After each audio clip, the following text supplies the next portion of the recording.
유럽권 언어를 중심으로 해서 새롭게 인코더 기반의 언어 모델로 등장한 유로 벌트에 대해서 간략히 요약해 보도록 하겠습니다. 페이퍼 제목은 상단에 나와 있는 것과 같습니다. 유로벌트 스케일링 멀티링구얼 인코더스 for European Languages가 되겠고요. 어, 지금 저자 목록은 보시는 바와 같이 이제 굉장히 길고요. 다양한 기관의 사람들이 함께 협업을 해서 나온 연구 결과로 보입니다. 주로 이제 유럽 쪽 기관 사람들이라고 이렇게 볼 수 있을 것 같고요. 2025년 3월에 아카이브 상에 올라와 있습니다. 연구의 모티베이션입니다. 트랜스포머가 등장한 이후로 인코더 기반, 디코더 기반 또는 인코더, 디코더를 함께 가진 구조, 이런 구조를 가진 랭귀지 모델들이 등장해 왔습니다. 최근에는 생성형 언어 모델이라고 할 수 있는, 즉 디코더가 들어간 인코더, 디코더도 해당이 되긴 합니다만 주로 디코더만 취한 경우가 많고요.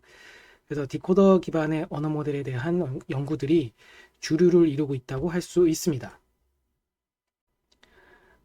트랜스포머 인코더와 디코더 간에는 구조상으로 봤을 때 그 유사도가 굉장히 큼에도 불구하고 디코더 기반의 랭귀지 모델 연구에서 찾아낸 새로운 기술들이 상대적으로 인코더 기반의 랭귀지 모델에는 적용하려는 시도들이 거의 없었다라는 거고요. 심지어 사실 그 인코더 기반의 언어 모델 중에서 누구나 이제 떠올릴 만한 그 주류라고 감히 부를 만한 인코더 기반의 large 모델은 없다고 봐도 과언이 아닐 것 같습니다. 인코더 기반 언어 모델들은 language understanding task, 클래시피케이션이나 리그레션 타스크 같은 것들을 생각할 수 있겠는데요. 그런 language understanding task에서는 상대적으로 높은 성능을 보였었는데 디코더 쪽 그 연구를 해오면서 사람들이 찾아낸 새로운 테크닉들을 적용을 하게 되면 그 인코더 기반의 새로운 어떤 주류라고 감히 부를 만한 large 모델을 이제 만들어낼 수 있지 않을까. 그 기존까지 보였었던 랭귀지 그 인코더 기반의 랭귀지 모델의 성능 벽을 어쩌면 또 넘어설 수도 있지 않을까. 이런 기대를 해볼 수 있을 겁니다. 연구의 프라블럼, 솔루션, 그리고 컨트리뷰션에 대해서 요약해 보겠습니다. 프라블럼입니다. 유러피안 언어에 특화된 제너럴 퍼포스 인코더 베이스드 랭귀지 모델을 만들어 보자라는 거였고요. 솔루션으로 유로벌트라는 이름으로 이제 그 랭귀지 모델을 새로 제시를 하는 겁니다. 그 언어 모델의 구조적인 면에서는 사실 그 스탠다드한 트랜스포머 인코더에 대한 스택 구조를 취하고 있다라고 보시면 되겠고요. 새로운 기술들을 적극 적용을 합니다. 그룹 투 쿼리 어텐션을 비롯해서 디코더 기반 언어 모델에서 최신 그 연구들에서 적용이 되어지고 있는 새로운 기술들을 적극 활용을 하고 있습니다. 그리고 학습에 사용한 데이터는 OT의 만큼의 토큰 데이터를 썼다고 하고요. 그때 그 언어 개수는 15개 언어가 되겠고 유럽 주요 국가의 언어가 주류를 이루고 있습니다. 그 외에도 수학 데이터나 코딩 데이터들이 일부 포함이 되어 있습니다. 학습 알고리즘은 마스터드 랭귀지 모델링을 썼습니다. 이 연구의 컨트리뷰션을 정리해 보자면 일단 그 이 유럽 월드 자체예요. 새로운 학습 기술들을 적극 적용해서 유럽 언어에 특화된 어떤 그 유럽에서 유럽 언어를 사용한 어떤 어플리케이션을 사람들이 개발하고자 할 때, 서비스를 개발하고자 할 때 인코더 기반의 어떤 주류 모델을 하나 새롭게 제안을 했다라는 거고요. 그리고 이 과정에서 그 아주 그 실험을 많이 이 저자들이 했다고 강조하고 있는데 그 과정에서 찾아낸 프리트레이닝과 그리고 어닐링 스텝에서의 레시피를 공개해주고 있습니다. 메소드입니다. 우선 그 모델의 스트럭처라든지 사이즈에 대한 정보를 요약해 보겠습니다. 우선 210M, 610M, 2.1B 세 개의 사이즈를 가진 패밀리로서 공개를 하고 있고요. 스탠다드 스트럭처를 취하고 있습니다. 인코더 레이어를 스택으로 쌓아서 이제 만든 거고 토커나이저는 라마 3 거를 썼다고 하고요. 그리고 러너블 파라미터들 중에서 바이어스는 제거했다고 합니다. 라마2 어프로치를 따라서 그렇게 했다고 하고, 그리고 그룹 투 쿼리 어텐션을 썼다고 기록하고 있습니다. 또한 루트 민 스퀘어 레이어 노멀라이제이션을 썼다고 하고 있는데, GQA라든지 방금 말씀드린 루트 민 스퀘어 레이어 노멀라이제이션 같은 것들은 그 계산상 이피션시를 위해서 그렇게 했다라고 보시면 되겠어요. 사실상 이렇게 함으로써 특히나 이제 GQA 같은 경우에는 그만큼 잃어버리는 정보량도 있는 것인데, 아무래도 프리트레이닝이 워낙 시간이 오래 걸리는 작업이다 보니까, 그래서 컴퓨테이셔널 이피션시 차원에서 이 두 가지를 취했다라고 보시면 되겠습니다. 그 외에도 스위글루를 취했고요. 이거 액티베이션 펑션입니다. 그리고 로타리 포지셔널 인베딩을 사용을 했습니다. 학습을 할 때는 투 스텝 러닝으로 전략을 취했는데, 첫 번째 스텝은 일반적으로 우리가 생각하는 프리트레이닝으로 보시면 되겠고, 두 번째 스텝도 사실 뭐 엄밀히 보자면 그냥 프리트레이닝인데, 한 번 더 프리트레이닝 하는, 사실상 제너럴 퍼포스 컨티뉴얼 프리트레이닝이라고 봐도 무방할 겁니다. 이걸 이제 어닐링이라는 이름으로 붙여서 새롭게 스텝으로 따로 구분지어서 표현을 하고 있는 것이고요. 좀 더 세밀하게 언어 모델이 가진 디스트리뷰션을 적응을 해내는 것이라고 보시면 될 것 같습니다. 오른쪽에 표가 이제 이 논문에서 제시하는 모델에 대한 또 방법에 대한 요약 정보표라고 보시면 되겠습니다. 프리트레이닝에 사용한 데이터는 4.8T개이고 어닐링 스텝에서 사용한 데이터는 0.2T개입니다. 그래서 두 개를 합치면은 5T개가 되는 거죠. 5T개의 토큰이 되는 거죠. 오른쪽 표가 그 데이터, 프리트레이닝에 사용한 데이터의 구성을 보여주는데요.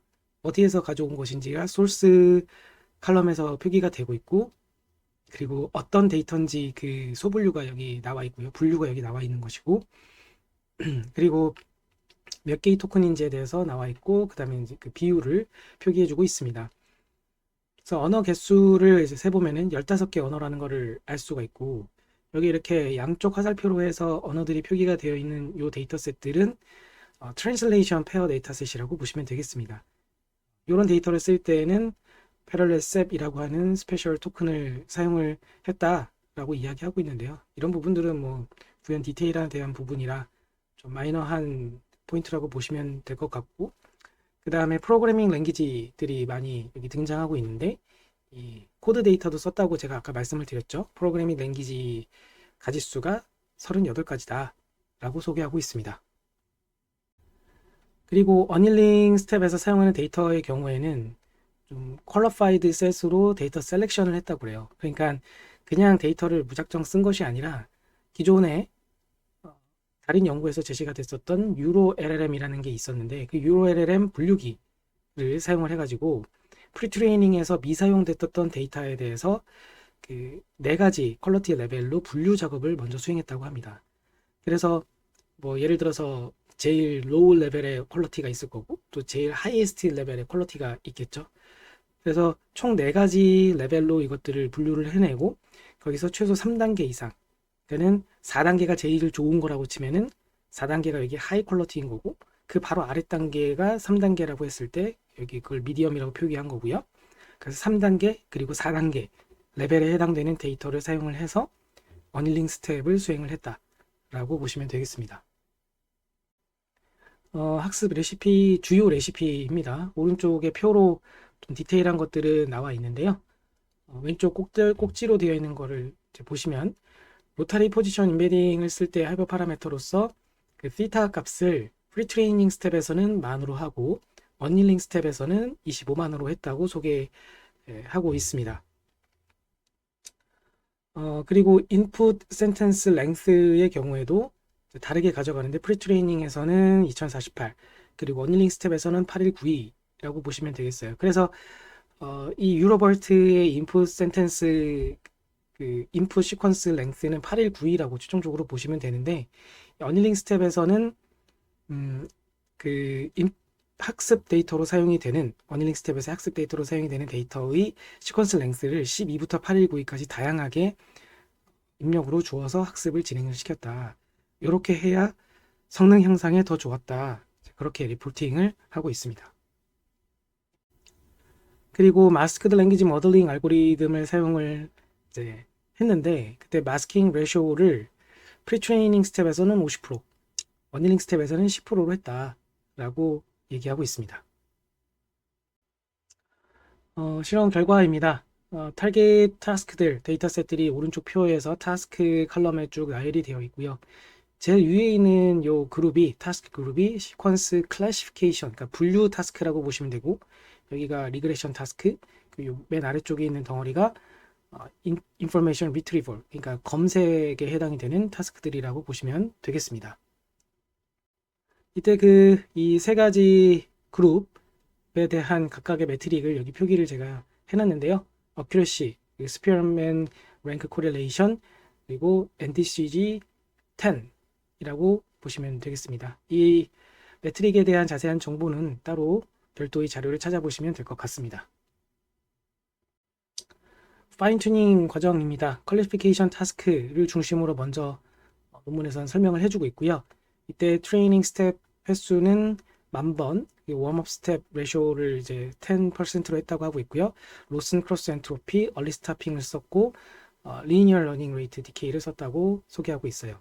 리그레션 타스크도 거의 클래시피케이션하고 비스무리한데 로스가 다르고 서머라이제이션, IR 타스크들도 약간 트레이닝 스텝 횟수를 좀 다르게 가져갔다고 얘기하고 있어요. 여기서 서머라이제이션이라고 하는 게 여기 썸 미발과 같은 거를 의미하는 것인데요. 엄밀히 보면 이것도 리그레션 그룹에 속하는 걸로 보시면 되는데, 근데 요거는 이제 다른 리그레션과는 달리 서머라이제이션의 경우에는, 서머라이제이션과 관련된 태스크의 경우에는 트레이닝 스텝을 5,000으로 좀 다르게 가져갔다. 트레이닝 스텝을 좀 줄여서 했다라고 따로 별도로 이야기하고 있는 것입니다. 자, 그래서 멀티링구얼 이밸루에이션 리절트, 요게 이제 메인 리절트라고 보시면 되겠는데요. 여기 왼쪽에 있는 게 타스크들, 벤치마크들 이름들이고, 제일 위에 있는 게 검색, 그다음 분류, 맨 아래쪽이 회귀에 해당이 되는 타스크 그룹입니다. 그리고 디버타부터 시작해서 유로버트까지 그 아래쪽에 있는 숫자가 모델 사이즈를 얘기하는 것이고요. 그래서 XLM 로보타가 지금 3.5B짜리가 있어요. 그래서 이것까지 같이 넣어서 성능 비교를 한 것인데, 이때 그 유로버스트 2.1B짜리가 가장 좋은 성능을 보였다라고 이야기를 하고 있는 것이에요. 여기서 이 숫자 값들은 이제 다 높을수록 더 좋은 수치라고 보시면 되는데, 이 숫자 값들 오른쪽에 또 네모 박스로 해가지고 이렇게 불그스름하게 색깔이 매겨져 있는 게 있는데요. 이게 등수라고 생각하시면 될 것 같아요. 이 숫자가 등수가 이제 1이면 제일 좋은 거고, 이 등수가 낮으면 낮을수록, 그러니까 예를 들어 이거는 이제 5등인 거죠. 그러니까 내려갈수록 안 좋은 거죠. 이렇게 보시면 되겠습니다.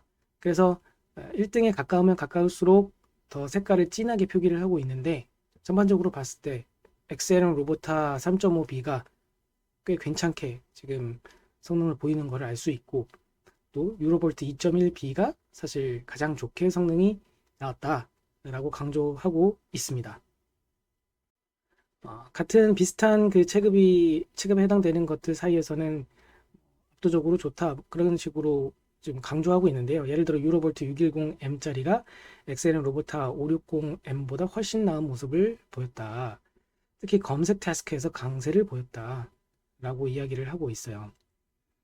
근데 유로볼트 시리즈가 이 WMT 타스크에서는 유독 약한 모습을 보이고 있는데요. 이에 대해서는 저자들도 이 이유에 대해서는 정확히 찾지 못한 것으로 보입니다. 그래서 이에 대해서는 추후 성능 개선을 할 방법을 계속 찾아볼 것이다. 그렇게 이야기하고 있습니다. 코드와 매스 이밸루에이션 리절츠입니다. 유로볼트 패밀리가 역시 여기서도 가장 좋은 성능을 보이고 있고요. 심지어 유로볼트 210M짜리가 다른 모델의 더 큰 사이즈, 체급이 더 큰 모델보다도 더 높은 성능을 보이고 있다. 그렇게 더 일단 성능 면에서 압도적이다. 그렇게 강조하고 있습니다. 이렇게 보여드린 두 개의 메인 그 리절트 표 외에도 다른 그 분석 결과들, 실험 결과들이 논문에서는 존재하는데요. 그 예를 들어서 롱 컨텍스트에 대해서도 분석한 결과들이 있는데, 이런 것들에 대해서는 직접 논문을 찾아보시면 될 것 같습니다. 사실 이 논문에서 가장 중요한 부분, 테이크어웨이 할 만한 가장 중요한 부분은 트레이닝 레시피에 대해서 이 사람들이 굉장히 실험을 많이 했고 그에 대한 분석 결과일 거예요. 왜냐하면 앞에서 그 모티베이션에서 설명했던 것처럼 인코더 기반의 언어 모델에 대해서 사람들이 상대적으로 그 시도를 해온 것이 비교적 많이 적었기 때문에 새로운 신기술을 인코더 기반 언어 모델을 만들기 위해 적용을 해 봄으로써 찾아낸 이 레시피 아날리시스, 이것이 가장 이 논문에서는 밸류어블한 그런 것들이 아닐까 그렇게 생각이 됩니다. 자, 구체적으로는 이런 베스트 세팅, 이 실험에서 자신들이 그 실험 결과를 얻어내기까지 그 베스트 세팅을 찾아내기 위해서 약 40B 규모의 어닐링 데이터셋 가지고 굉장히 많이 실험을 했다라고 강조하고 있고요. XNRI 타스크, 분류 타스크이고요. 그리고 미라클 타스크, 검색 타스크인데 이 두 가지에 대해서 집중적으로 분석을 해 보았다고 합니다. 첫 번째, 멀티링구얼 데이터를 비율을 달리 해보면서 실험을 해봤는데 이 멀티링구얼 데이터를 높인다고 그래서 그것이 멀티링구얼 리트리버리나 클래시피케이션 타스크 성능 향상에 딱히 도움이 되지 않았다 라고 리포팅하고 있습니다. 자, 그리고 두 번째, 매스 데이터와 코드 데이터 비율을 높였을 때 재미있게도 멀티링구얼 리트리버 성능 향상에 도움이 되었다. 그렇다고 해서 클래시피케이션까지 다 도움이 되지는 또 않았다. 그래서 1번, 2번을 같이 생각을 하게 되면은 멀티링구얼에 대해서 어떤 타스크 성능을 높이고자 할 때 반드시 그 언어의 다양성을 너무 생각을 해가지고 그 데이터를 구성을 하려고 하기보다, 즉 뭐 예를 들어서 영어 비율이 너무 많네? 그럼 다른 언어 비율도 무조건 높여야겠다. 그런 시도가 어쩌면 오히려 악영향을 미칠 수도 있다라는 이야기를 하고 있는 거고요. 그리고 의외로 특정 언어에 구속이 되지 않는 그 코드 데이터나 매스 데이터 같은 거를 썼을 때 재미있게도 멀티링구얼 타스크에서 성능 향상이 올라갈 수도 있다라고 리포팅하고 있는 겁니다. 그리고 패럴렐 데이터 비율을 높였더니 이것은 전반적으로 성능 향상에 도움이 이제 많이 되었다라고 이야기하고 있고요. 인스트럭션용 데이터를 학습에 써봤는데 이거는 좋지 않았다라고 이야기하고 있어요. 이거는 사실 이런 내용은 메이크 센스 하죠. 왜냐하면 인스트럭션이라는 거는 보통 이제 디코더 모델들한테 말 그대로 이제 명령을 내리기 위한 그런 데이터라고 볼 수 있는데 인코더 모델은 그런 용도의 모델이 아니기 때문에 이 인스트럭션 파인튜닝 데이터가 도움이 안 되는 게 사실상 논리적으로 생각을 했을 때는 말이 된다라고 생각할 수 있습니다. 그리고 다섯 번째, 모델 베이스드 퀄리티 필터를 사용해서 데이터 셀렉션을 했죠. 즉 어닐링 스텝에서는 데이터를 무조건 다 쓰지 않고 데이터 퀄리티를 분류를 해가지고 제일 좋은 등급, 그 다음 아래 거, 바로 아래 거 등급까지 같이 학습에 썼다고 아까 말씀을 드렸습니다. 그래서 이 과정도 사실 이 사람들이 여러 번 실험을 다 해봤다고 해요. 그래서 베스트 버킷, 가장 좋은 퀄리티에 해당되는 그 버킷에 들어가 있는 데이터 인스턴스만 쓰는 것은 별로 성능 향상에 도움이 되지 않았다. 오히려 그거보다 약간 퀄리티가 떨어지는 그런 데이터까지 함께 썼을 때 성능 향상에 도움이 되더라 라고 이야기하고 있어요. 그리고 마지막으로 어닐링 스텝에서 마스킹 레시오를 10%로 낮췄었는데 이게 그 성능 향상에 크게 도움이 됐다라고 이야기하고 있고, 그리고 그 어닐링 스텝에서 또 센텐스 랭스를 12부터 819까지 베리어블하게 그 길이를 구성해서 학습에 썼다라고 앞서 소개를 드렸는데 그것도 성능 향상에 도움이 되었다라는 점을 이야기하고 있습니다. 자, 이렇게 해서 이 논문에 대한 정말 짧은 리뷰가 끝났고요. 이제 고찰을 해보자면 이 논문은 쉽게 정리가 잘 되어 있어서 읽을 때 정말 금방 읽을 수 있습니다. 인코더 베이스드 모델의 성능이 사실 지금 디코더 모델하고는 비교가 안 되어 있는데 디코더 모델은 대체로 인코더 모델에 비해서 성능이 무지막지하게 크죠. 그래서 그런 뭐 성능이 그러니까 체급이 좀 다르더라도 인코더 모델하고 체급이 비슷한 것들끼리 비교를 해서 표를 만들면 사실 어떻게 될지는 모르겠지만 꽤 높은 확률로 인코더 모델이 이길 수 있을 거예요. 그런데 디코더 모델이 성능이 이제 높아지잖아요. 모델 사이즈가 막 커지면서. 그래서 굉장히 큰 체급들의 모델과도 성능 비교를 NLU 타스크에 대해서 한번 해봐줬으면 좋지 않았었을까 그런 생각이 듭니다.